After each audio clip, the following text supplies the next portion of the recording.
Welcome to our September webinar as part of our 2024 Road to Resilience Learning Series. Today we're going to pause and actually think about what have we learned so far in our resilience journey and taking the time for a recap. It's really an important time for all of us to pause and make learning and really reflection part of our learning experience, and whether you're in the resilience journey or at any part of your career as well. So that's what will be our topic today. I am Linda Nelson, and I am the founder and president, and I have been doing these webinars this year. And I was going to also share that as a member of the U.S. delegation to ISO TC 292 and 268, I'm actually leaving on Saturday for our latest meeting in Liverpool in the UK, hoping to pick up some, I'm also stopping in Manchester, so looking to pick up some what we in the US call soccer jerseys, but football jerseys to the rest of the world. And we're going to be doing some work on ISO 22316, the rewrite of what was published in 2017, and really looking forward to sharing in that rewrite a lot of what we've learned in I-CORE about resilience, and specifically content about the importance of knowledge sharing, knowledge and information sharing, and making learning a formal process in your organization and how you work. For those of you that are attending for the first time today, we created a Road to Resilience Learning series this year. This was a request that came from several of our webinar attendees that have attended over the years. And so if you attend each of these webinars, you can learn your Road to Resilience badge. But the main thing is, if you haven't been able to attend all of them, they are available on our website as well as available on our YouTube page. So we have been on this journey during this year. We started in January and we'll finish up in November. Last month we talked about what else could happen, some of the risks that we might experience. And excuse me, I am coughing, having allergies, and so please bear with me with that. Today we're going to take a pause and talk about why it's important to take a pause and look at what we've learned so far. Next month we'll be looking at, how are we doing? Are we there yet? Are we where we want to be? And then finally finishing up with, are we in the right place? And is this where I want to actually be, or do we need to reevaluate that? So today we're going to try to answer the question, how can I foster, and it should say an environment, apologies for that typo, how can I foster an environment of open communication that provides opportunities for both learning and sharing knowledge? To look at that, we're going to look at what is knowledge and information management as a system. Believe it or not, there's an ISO standard for that, but we're going to just briefly look at understanding the importance and purpose of knowledge management. And then what does knowledge sharing look like? Because we do know that it increases organizational learning. And organizational learning is really, really important as part of your innovation and transformation. So we're going to look at what a culture of intentional learning looks like. And finally, finish up with our enabling behaviors of being aware and reflective. One of the things that we have learned over the last 10 or 15 years of studying this is that organizational behavior is a key factor in whether your organization behaves in a more or less resilient manner, and how it implements its resilient strategy if it has one. And so I think we oftentimes talk about culture, but organizational behavior is part of culture, or maybe it's an input or an output of culture. We could argue that probably both ways. But one of the things that I-CORE has really focused on in the past 5 years are those enabling behaviors. And we're really excited that this work is starting to be seen in international standards as well on resilience. Just a reminder, if you haven't attended before, the recording will be available probably not until Monday, since we normally have our webinars on Wednesdays. I was not available yesterday, and so we had to defer it to Thursday, so we probably need until Monday to get that up. It'll also be on the YouTube at the same time. This webinar includes 4 polls or 4 questions for the attendees, and so that might negate time for the questions. But if you do have questions, please put that in you'll have a post-webinar survey, and you can just put that in at the end as any questions that you might have. And you do have to attend 35 minutes in order to get your certificate. So knowledge and information management. We know that more resilient organizations enable the sharing of information and knowledge to enable effective decision making, learning from experience, and learning from others. This is one of what we call the attributes of more resilient organizations, is that they are intentionally sharing information. They're doing that not just to make your organization better communicators, but also to really enable that effective decision making and being able to make those decisions in a timely manner. Our I-CORE organizational resilience model under culture and behavior includes the attribute of being able, or the capability and attribute of being able to share information. So the definition behind that is that knowledge is widely shared where appropriate and applied, and that learning from experience and learning from others is encouraged. That it's actually knowledge and information itself is recognized as a critical resource or asset, and that your organization and your leadership values information, knowledge, and learning for its own sake. And in order to do that, you should be creating, retaining, and applying the knowledge and information that you have through established systems and processes, and making sure that it's accessible to everyone, understandable, so making sure it's in a format that people can access and use, and that it's adequate to support the organization's objectives.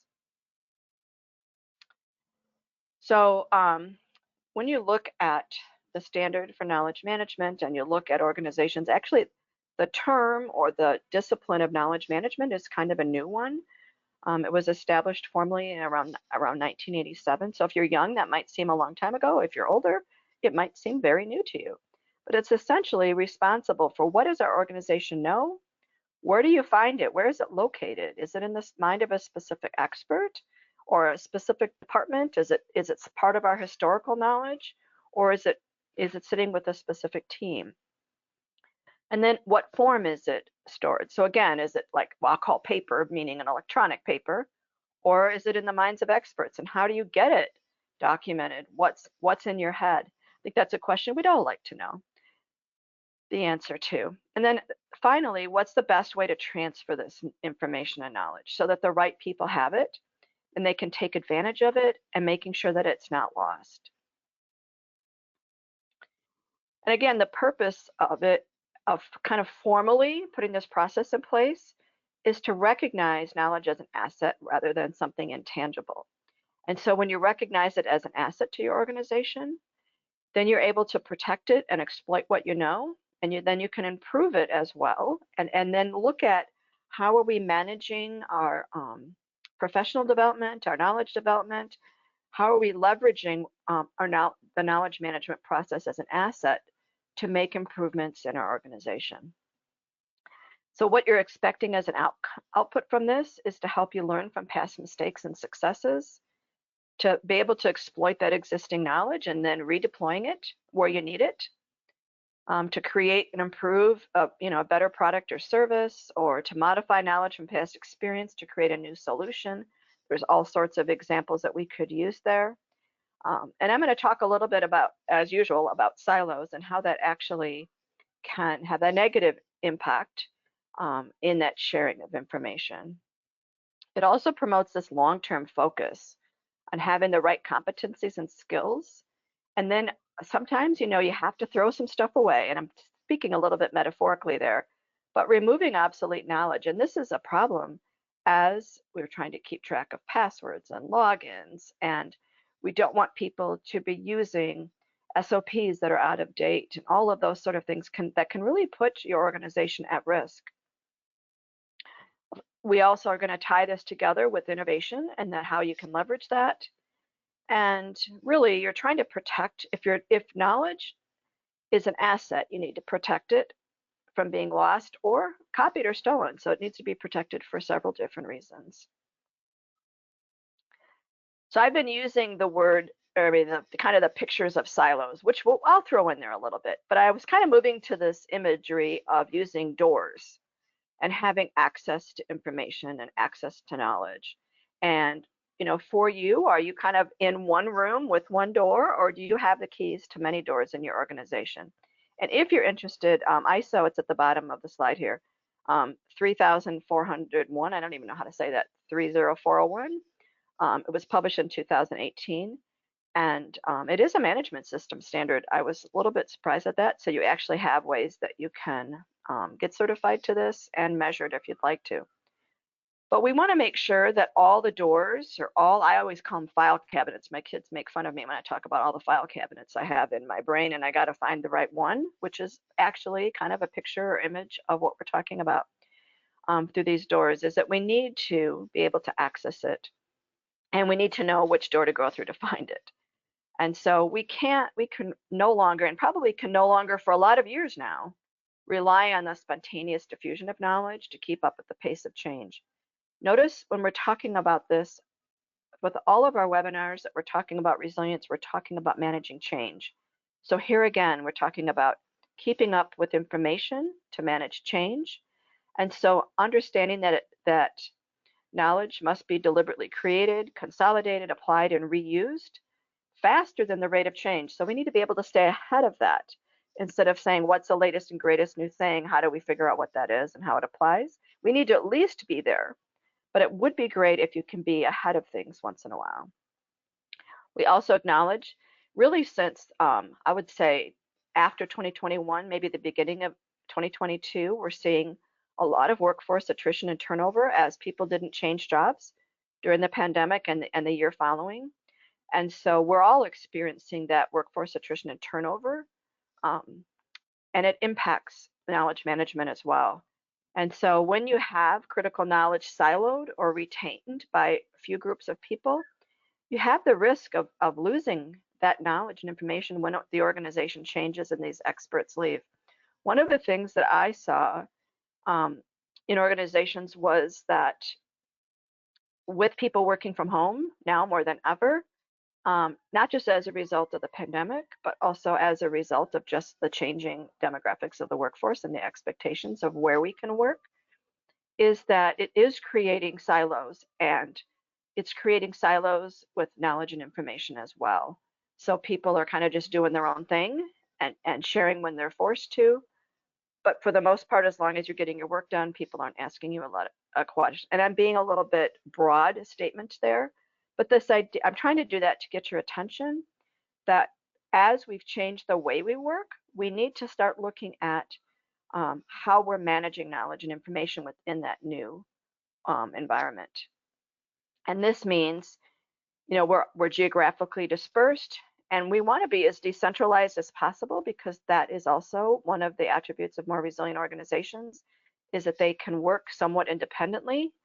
But when you have people conducting the same processes and delivering the same services in multiple locations, it would probably be helpful if you shared that information and expertise and learning across those organizational boundaries, so that information you're finding out, how are the best parts of our organization doing, and then analyzing that data to see how can we then make sure that we're doing it that way across all the functions that are sharing across all geographies.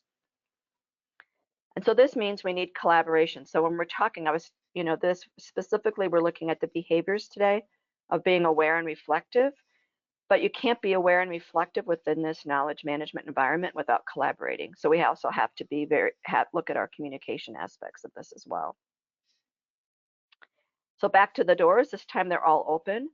We need to have a shared understanding. All of your people and yourselves, you're creating your own knowledge by your own understanding of the input that you're receiving and doing your work. And so what we need to make sure that we're doing is including interactions between people, where we're using content and processes and technologies to do that as part of the tools for doing that. We need to also make sure that, obviously, I'm not talking about information that can't be shared, I'm not addressing cybersecurity, information security, or people, stealing information internally and selling it. I'm not addressing any of those things in this manner, we're looking at what information and knowledge should be shared safely, who should be sharing it. So you still need to have, some of these doors might need to be closed based on what information you should have access to. But we're looking at this from a positive environment versus a risk-based environment. So the purpose and kind of the focus of this webinar is how to leverage this capability to improve your organization, and not addressing the side of it that obviously you need to monitor, so that not everybody in your organization needs access to everything. So I'm just kind of I'm closing the door on that topic and acknowledging that it needs to be addressed, but it isn't going to be addressed in today's webinar. So here you look at now, the doors aren't just going into rooms, but they're going outside of your organization. And so I just mentioned the fact that we need to have communication aspects. And so all of these communication tools and sharing of knowledge really helps also for your research and development, as well as, just having that access and to deploy it not only across your organization, but with the people outside your organization as it's relevant to what it is that you do. To do that, you need to have situational awareness. So you need to be looking outside of your doors, to be looking at, what are those things that you should be looking at, and projecting future status that'll impact the purpose of your organization. A lot of people kind of have a negative view of forecasting, because forecasting, yeah, 60% of the time it's wrong, but I'll do the half cup, half full thing is, yeah, but 40% of the time it's right. So it's something that should take your attention, and being able to look at where are we going, what does the future hold, and making that part of your information gathering. I do like this picture because I feel like that's sometimes what the inside of my head looks like, if you could take a picture of it and figure out, okay, where the heck is this information? But if you think about this picture from an organizational knowledge perspective, that organizational knowledge is sitting in the heads, in the brains of all of our people. And that's another reason why I really liked this visual, was it's there, and we need to leverage that, and we need to know what it is, because it is a core asset of your organization. And it's often a key differentiator for your effectiveness. It helps you increase your collaboration, as well as making you more competitive in the marketplace.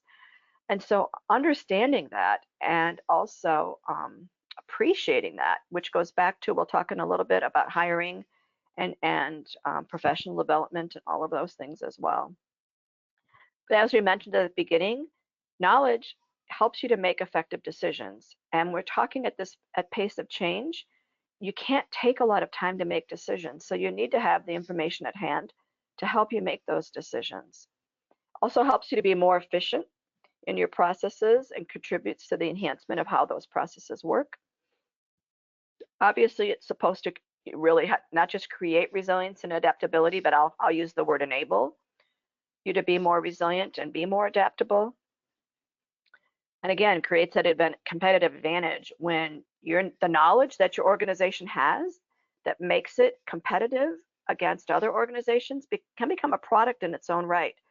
And so when we look at, people leaving, most of your knowledge and information, while it might be documented, is still a lot of times is sitting in the heads of your people. And so we need to make sure that you're thinking of it as a core asset and as a product that you're protecting and leveraging. So here's our first poll question. Here we are from inside a silo. Does your organization utilize a formal knowledge and information management process, or are you stuck in your own knowledge and information silo? So let me go ahead and launch the first poll.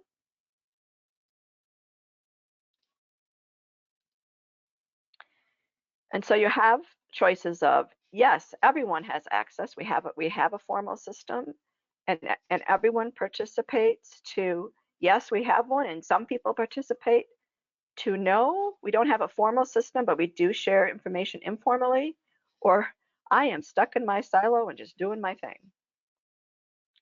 And I'm going to give about 30 seconds for each one of these, just to keep us on time.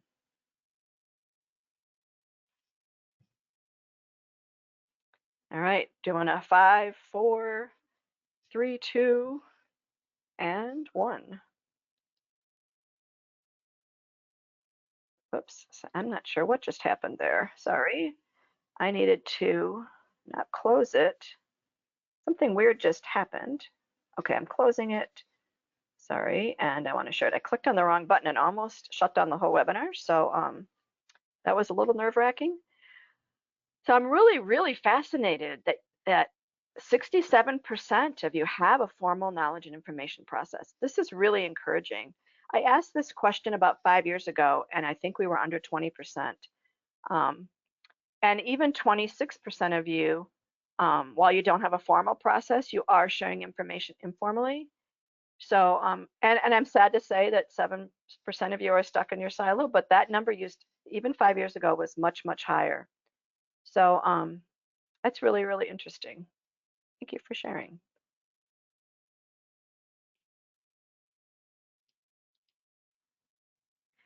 So let's move to our next step, which is really talking about learning as an organization as well as knowledge sharing. And it's really failure that provides the richest learning experience, which is something that organizations need to understand and use more effectively. We often look down upon failure as something that can be detrimental to the long-term health of the organization. And I have to say that having been in business for probably more years than some of you, there's a lot of failures. I have to say, for every success that I've actually even experienced personally, there's probably 10 failures. And you can't do anything effectively without trying. And of course, if you're in the innovation and product development side, you know that you're going to have a lot more failures than you are going to have successes. However, if you're not learning from those failures, you're just spinning your wheels.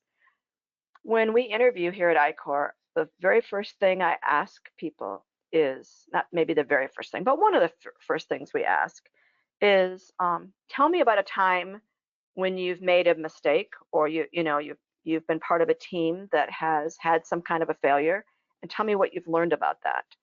And that's literally what we want to know about people, is how are they at reflecting, how aware are they of their failures, how well are they reflecting, and what have they learned from it? Because it's the learning that is going to provide that success. And I can tell you that when I have failed at things, I don't ever do it that way again. Like, I've made some really stupid mistakes in my lifetime because I've done a lot of things. And I'm like, I will never do that again. It was a huge learning process of things to avoid. In fact, back when I was a business continuity and crisis management consultant, when we would have our exercises, very first thing we would have would be a list up there of things not to do. We did this, it did not work, we don't want to do that again. And so learning from your failures is what actually drives that success in the future. But also be aware of what's called superstitious learning. Sometimes people say, hey, we're doing great, and we just need to keep doing it the same way. But if this failed, we can't do it that way again. Instead of saying, why did it fail? And what can we learn from that failure? They just stop doing it. And so, yes, you probably don't want to do whatever it is that you failed with. However, if the end game is that you need to be successful with that, how can we learn from that failure in order to do it better next time versus just stop doing it altogether? And so when we're talking about organizational learning, it really should result from that examination of the information generated from actions rather than just having some arbitrary success or failure criteria. I know that, many of you have to look at return on investment, or your, I'm having a brain cramp for your objectives that you need, how well did we reach, or KPIs, that's the acronym I was thinking of. How well are we reaching those? And sometimes those are very, very helpful. In fact, oftentimes they're very, very helpful. But we have to look at what is the criteria are we using to decide whether we're meeting those KPIs. So I love looking at dimensions. I think dimensions is kind of a fun thing to look at. So here, imagine these are your 5 dimensions of organizational learning. But the very first thing, and you're going to hear me talk about this all the time, which is we need to be thinking in systems. You can't be a system if you're stuck in a silo. And so if you look at the fact that your organization's made up, if you're a larger organization, you have many complex systems, and they together make up your entire organization. And to do that, it requires an understanding of the whole organization as well as the components. And so one of the things that we're talking about in the resilience space, in community resilience, for example, is called whole of society resilience.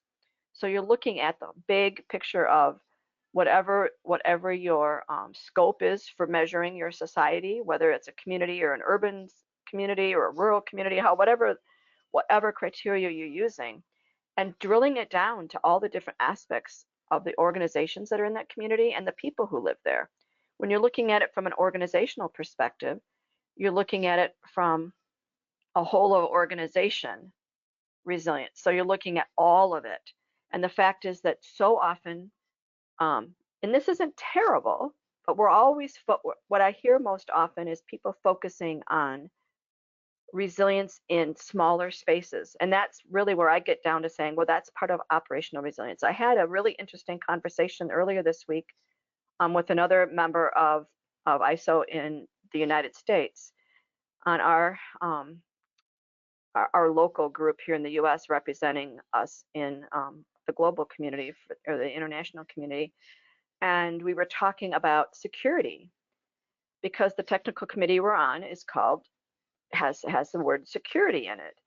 And this gentleman was sharing that he wanted me to share about resilience because he thought resilience is what you activated when you had a security problem. So it would be activated, your resilience strategy or plan would be activated when you had some kind of a security incident. And so I was like, no, that isn't. Your organization can be more resilient because you have a very strong and secure security department. And the outcome of that is that you're more resilient in that area. You've got your technology systems secure and they're very well run. And therefore, you could say that we have, very resilient technology systems. You can do that for all the different ways you manage risk, as well as those outside the operations aspect and in your hiring practices and your financial practices and all of those things about how you run your organization that are really important. And the resilience is an outcome. It is not a reaction to an incident. And if there's one thing you take away from this today, well, you just take that little piece away, because I was shocked after working. Obviously, this gentleman was working in a different silo within ISO, within a different work group, not looking at resilience or any of the other aspects. He was very focused on security, but it kind of frustrated me that even within the industry of people working on the same standards, that we're siloed. We don't even understand what the other work groups are doing within our own technical committee. And so we have to be thinking of the organization as a whole and how all of those smaller groups work within it. We all have to have that shared vision everywhere, and everything that you've seen I-Corps and anybody else really who's considered, I would say, a good resource on resilience talks about your shared vision. Everybody needs to understand your purpose, and your leader's vision needs to be shared, and to pass on that picture of the future that you have, and be able to influence dialogue, commitment, enthusiasm, rather than being more of a dictator person. And we'll talk a little bit about leadership. That there's team learning that's going on, and your team members need to work together to achieve common goals. And this builds on that shared vision and why they're there, and adds in that element of collaboration.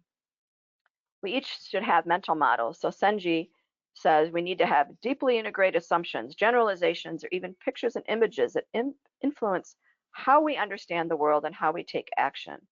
And these really need to be recognized and challenged so that we can allow for new ideas and changes, which really brings us back from a systems thinking to personal mastery, where we, as individuals, we need to strive to enhance our vision and focus on our energy to be in that state of constant learning.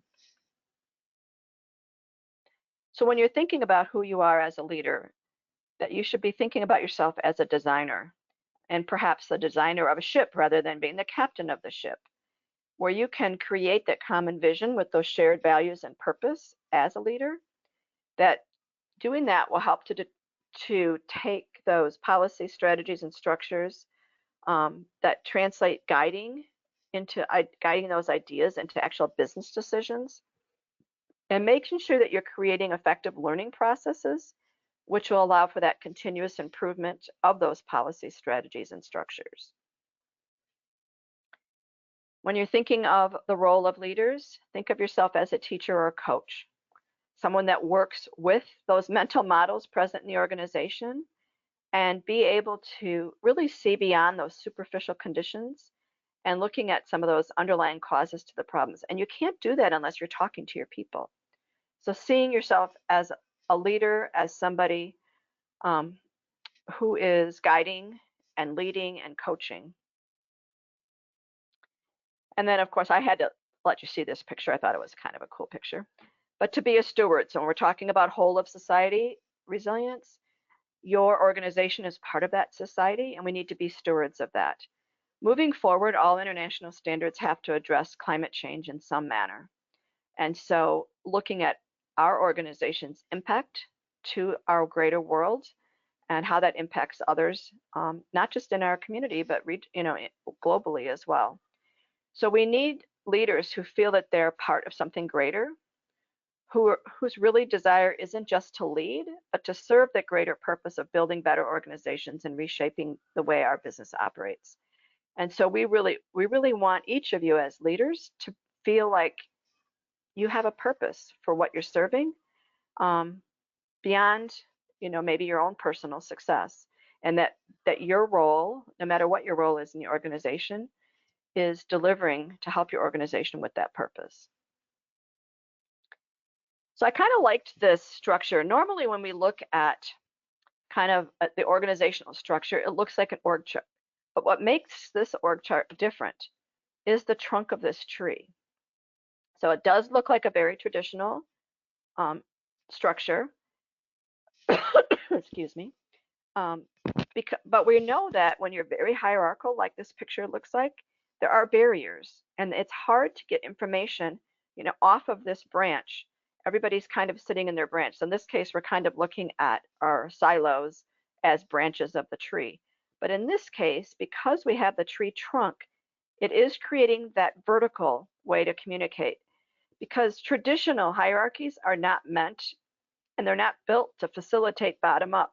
So actually, I even kind of like this idea of a tree, because the roots of the tree are what's holding it together, and the roots of the tree nurture the rest of the tree. And so sometimes the whole part of this idea of a tree makes a lot of sense to me as part of sharing information.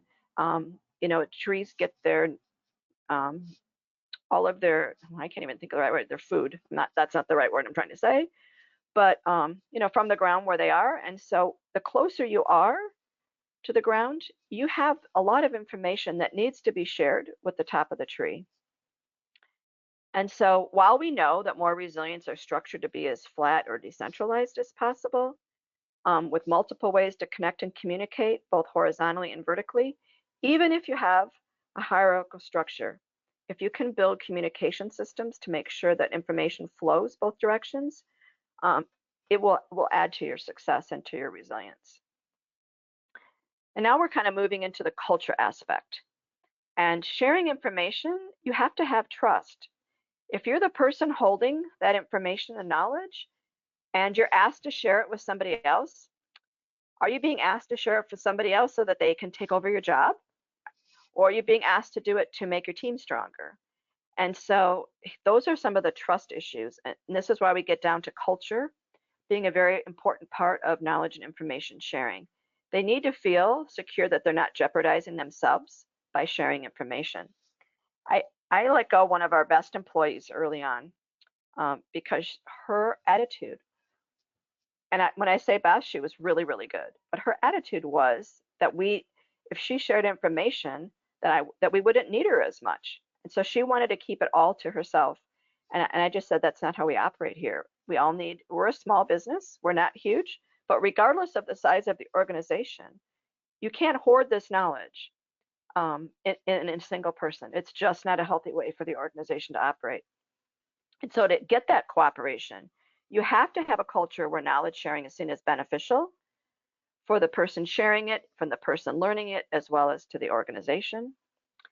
And, and making it clear that access to knowledge creates opportunities for every one of us. And this is really tied to that professional development plan that we need to focus on, making sure that knowledge sharing is part of that so that you can make sure that it's part of your learning and your practices and exchanges with each other. So we're kind of now drilling down into how is knowledge shared or transferred at your organization, and how would you rate that competency? So for those of you that are stuck in the silo, you might still be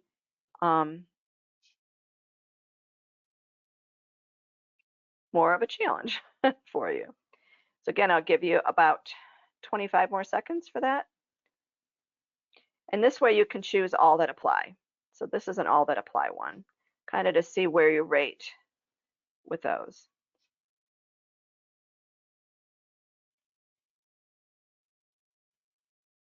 I think about 3 more seconds. Actually, I'll give you a few more since this isn't all you apply, you have to read more of them. So let me give you a couple more seconds to go ahead and do that.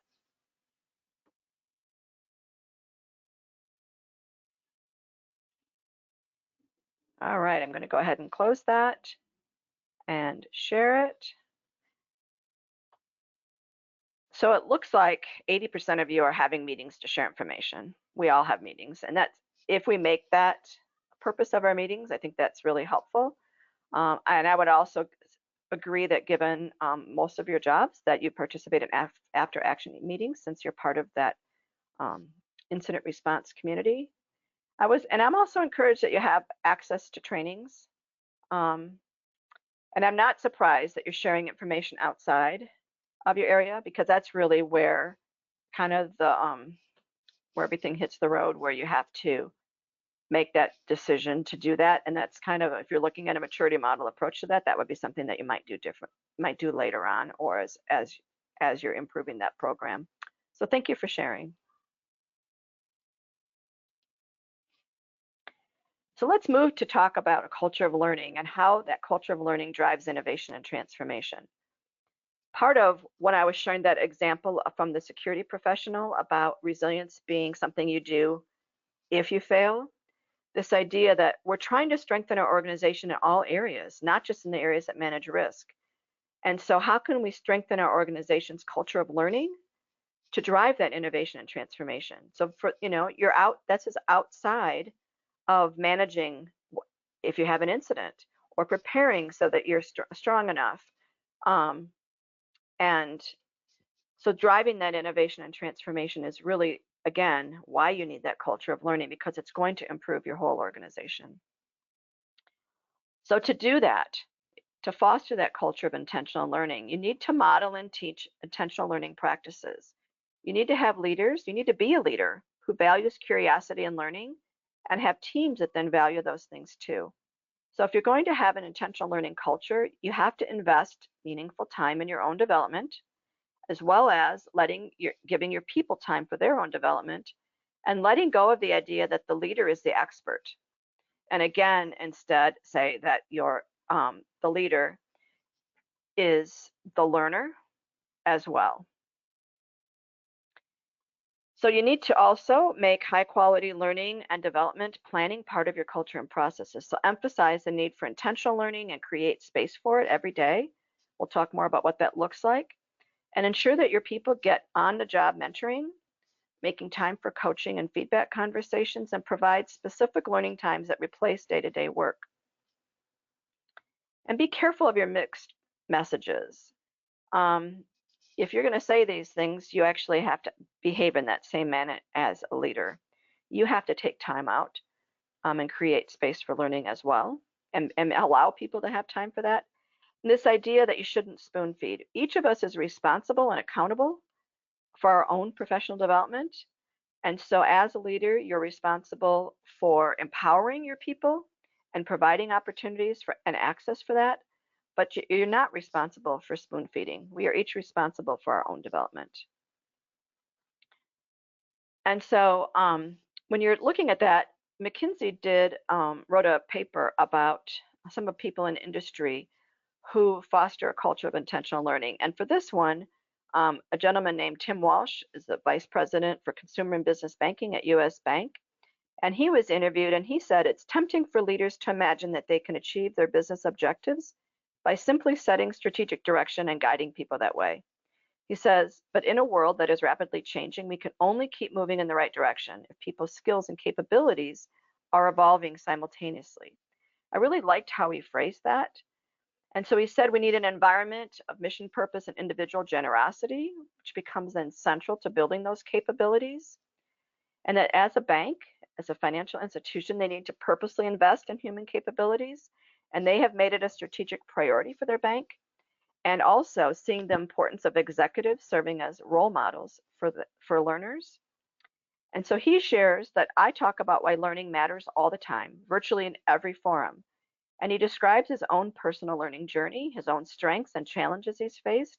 So he's sharing. I mean, he's actually sharing personal information, which you don't often get from people, at top management. And he encourages others to do the same. And he also takes courses, which I really found fascinating because as a professional education organization, often our target audience is, middle management to help you grow and learn. And so seeing somebody actually say they take courses, it's really interesting. And he gave an example of what challenged him to start looking at his more formal education. And he said he was at a conference or a meeting, and he said a very seasoned, I'm assuming that means old, senior executive stood up in a big meeting of 150 people and announced that he had spent the weekend on a course on analytics because he didn't know much about it and he wanted to learn. And that really sent that radiating signal. And that's what really drove him to say, maybe I ought to start learning what's changing in the world since I went to school. And like I'll say, I got my master's degree in 1987. It's a very nice degree, and I ended up stopping my PhD in 1990 when I decided not to stay in the education world. I had wanted to be a special education administrator, and I ended up not doing that and moving to this area. But those degrees, while they're important, they're old. And things have changed in learning. Things have changed in schools. And if I was trying to go back and do that job today, after being away from it for 30 years, I don't think I would be prepared to do that. I would need to be ready to do that. And so, doesn't really, what we have learned in the past is important, but we really need to be focusing on what we're learning in the future. Because learning is a skill, and we can learn new skills. And so, there's a couple of quotes here again from this article. What Elizabeth Young McNally said, what she learned at West Point was you really have to learn to follow others in order to learn to lead. It needs to be and at West Point, they deliberately taught them how to do that. Also learning that organizations play a huge role in setting the context and culture for learning. It needs to start at the top and needs to be done by senior leaders who actually value learning and talk about it, just like the gentleman from US Bank shared. And it's really interesting when you look at the data that 90% of companies believe they're going to have some sort of meaningful skills gap. And this was quite a few years ago, this statement was made. But only 16% they're fully prepared. Well, maybe you ought to start thinking about intentional learning as part of your strategic objectives. And so Elizabeth also says that no regret action is to build a sense of adaptability in your organization for each of the individuals and a real appreciation for the fact that adaptability is malleable. It's something that you can learn. And we need to be able to learn, and you need to be able to adapt from how you've always done it, from how to do it in a new way. And so to do that, we need a learning culture that is long-term growth oriented. And it's not, because obviously learning isn't something that happens overnight. And we have to have that growth mindset about, again, organizational behavior, how it is that we work, because it's all tied to culture. So they suggest doing things like storytelling, sharing information, sharing something from a long-term perspective that learning has brought them. Obviously, organizations need to invest in learning programs, reskilling programs, and be very explicit on the expectations of the time that is supposed to be spent on learning. And when you're talking about learning, asking those questions about what are we missing or how can we consider how to do this differently, really challenging your people to investigate how to get better at what they're doing. But in order to do that, you have to have psychological safety so people feel comfortable sharing ideas. So we're back to hiring and how to and back to how to help our current people become better. And so looking at what are those soft skills that you're looking for? How do you hire and help people to become more adaptable and more innovative?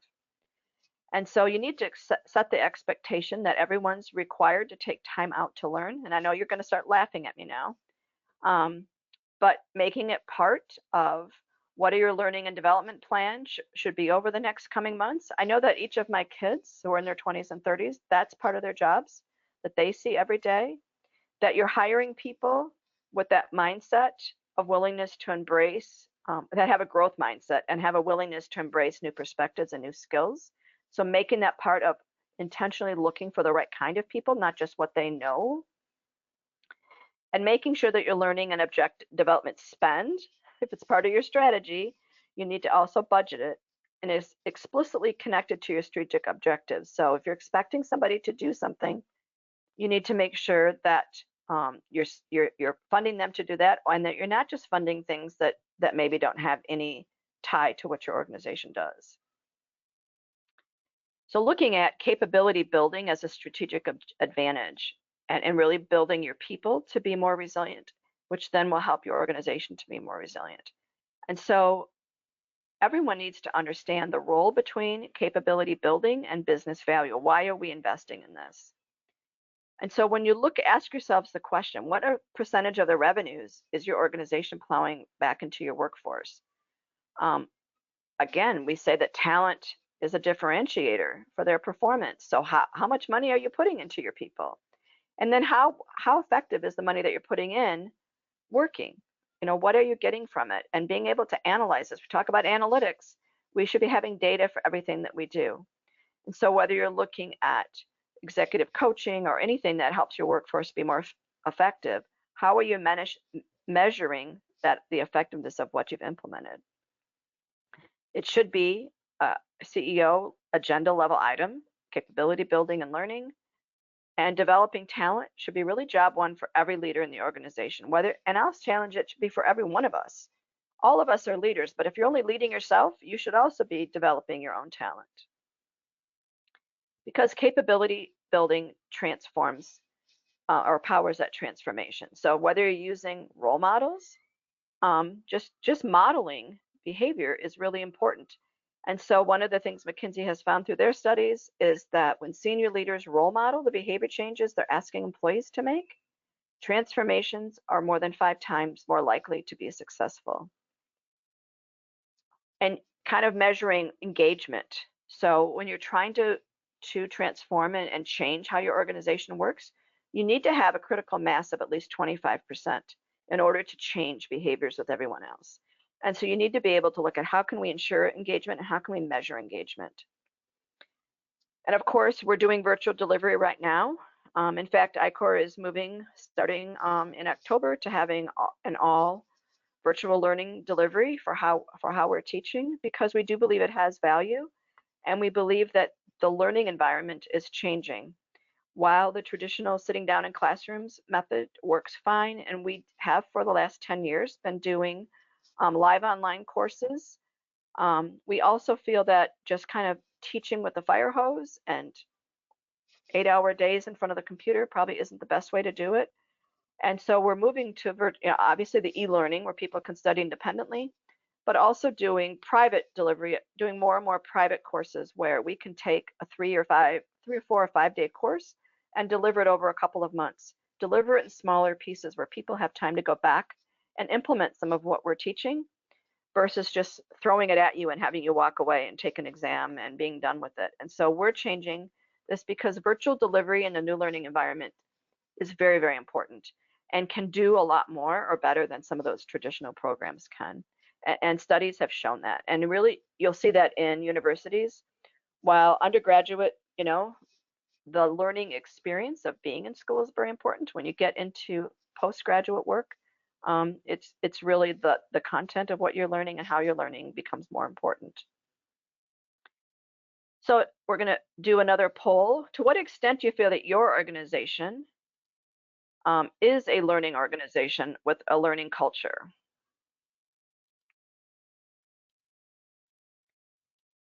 So here you can kind of rate that.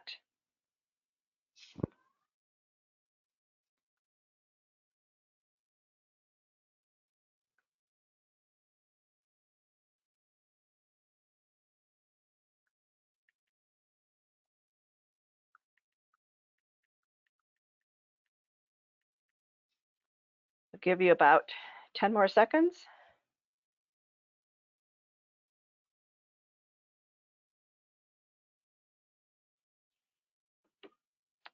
All right, let me close that and share it.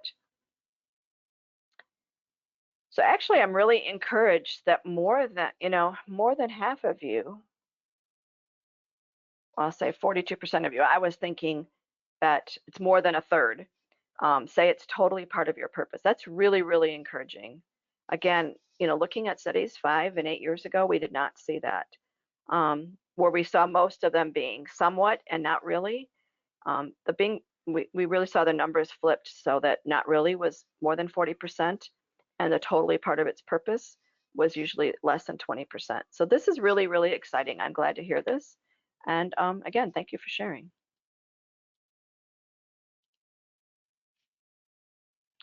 So to finish up the webinar today, we're going to finish by looking at how to be aware and reflective. And we know that definition of more resilient organizations or attributes of more resilient organizations. When we're looking at being aware and reflective, they have the capacity to anticipate future conditions by using things like situational awareness, horizon scanning, and information gathering, that they're able to learn from past experiences and leverage this information to inform future decision making, and they're able to think beyond their current activities, their current strategies, and their current boundaries. So just briefly, we need people that are aware. We also need the organization, to be intentionally gathering that information. And then you need to have time to reflect. So learning, we talked about this before, I'm just giving you some brief definitions of being aware and reflective, how it ties in to knowledge and information. John Dewey quoted that, we do not learn from experience, we learn from reflecting on that experience. And the data says that reflecting on what's been learned can increase performance by 18 to 25%. So it seems like there's value in doing that. But the question becomes, how do you do it? And I can say sometimes I'm in meetings from the minute I walk in the office until the minute I run out. There's not even time between meetings to use the washroom, much less have time to reflect on what the meeting was about and what I need to do and what does it matter. And so as we're in this fast-paced, crazy world, if we don't intentionally schedule time to reflect, we're not going to be able to learn. We're just going to get burned out. And so we need to have a reflected workplace where you're expected to think about the work you do on a daily basis and why you're doing it and what it means to you and your coworkers and your customers. And if you're expecting that, you need to give them time to do that. And so just even thinking about how can you get more out of what you do? How can we become better at what you do? Not just get it done because we have to get ready for our next meeting. And so when we're looking at, does your organization encourage reflection? What are some descriptions of what that looks like? So the first one is having safe places for reflection, that your people are encouraged to reflect on their role, the team itself, the results of a project, and the company as a whole. So when you finish a project, giving people time. I'll even say that if you're using Agile project management for any project, you should be reflecting all the way through the project and then have a larger reflection at the end. But this idea that you don't wait to the end to reflect. And this being that safe place for reflecting, we have to allow for anonymous feedback and respond to it. Not just say you have a place to do it and you see this little reflection box. I'm kind of making a picture of what we used to have, sitting on the counter or somebody sneaking over, getting their coffee and putting their note in there anonymously. But this idea that you're also responding to those suggestions, so people are being heard, which means you need to have those open lines of communication. And you have to have your leaders modeling and practicing reflection so that they're doing it as well. And thinking about reflection as your tool. It's a part of how we continually improve. It's part of our employee reviews, and it's part of our annual planning for as an organization, or however often you do your planning. And we often hear about Google's Genius Hour, and they give, whether it's an hour a day or a day a week. I'm not sure, I still want to say, not sure where they find that hour, but we all need to find that hour. And so what the result of this has been, by giving employees 20% of the time to reflect and to think about what they might want to do, 50% of their projects have been created as part of that. So here they're getting their ROI right away for that. So final question, to what extent does your organization purposefully encourage awareness and reflection? And I thought this guy kind of thinking there was a great picture. And this is one where you can choose anyone that's relevant for you.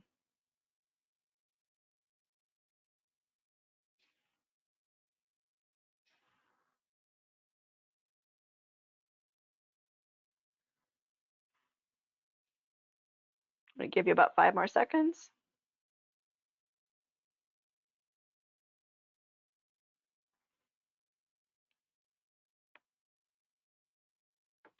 All right, I'm going to close it and share it. Wow, so 71% of you see, and your organization sees reflection as a tool. That's really interesting. And 65% really allow and respond to that anonymous feedback, which is also a really good number. What I do see is that only 18% kind of have safe places to do that, and you have leaders who are role modeling it. But I'm also really encouraged by almost 30% of you have dedicated time to do so. I'm amazed by that. And so, you know what, in the post-webinar survey, can you just share some of those ideas? Because I'd like to, obviously, and I'm not going to take your names or your companies, but I would love to be able to see some examples of how your organization does that in a successful way. So thank you for sharing.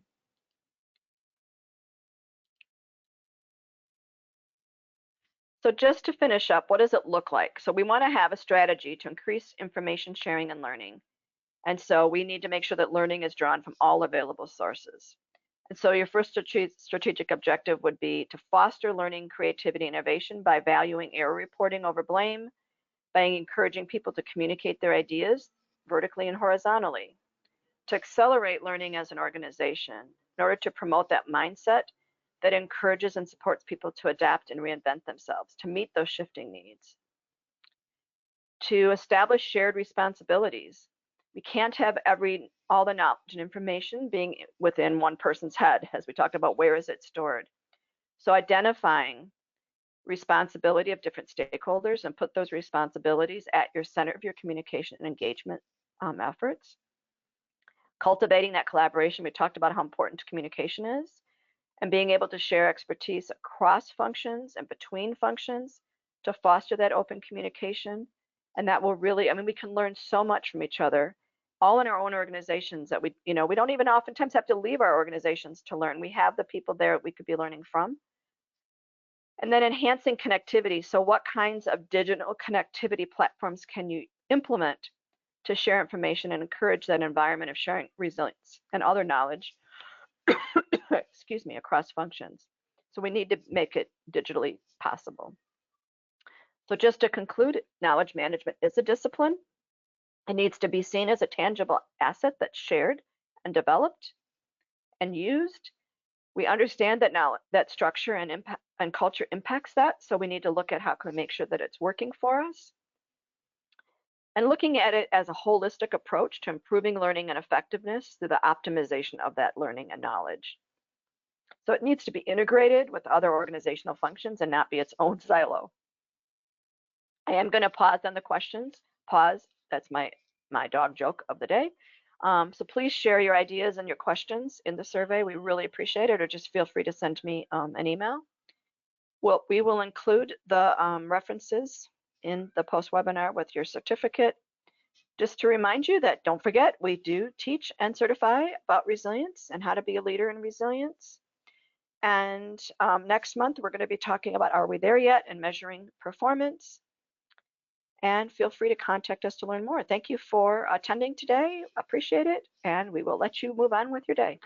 Thank you.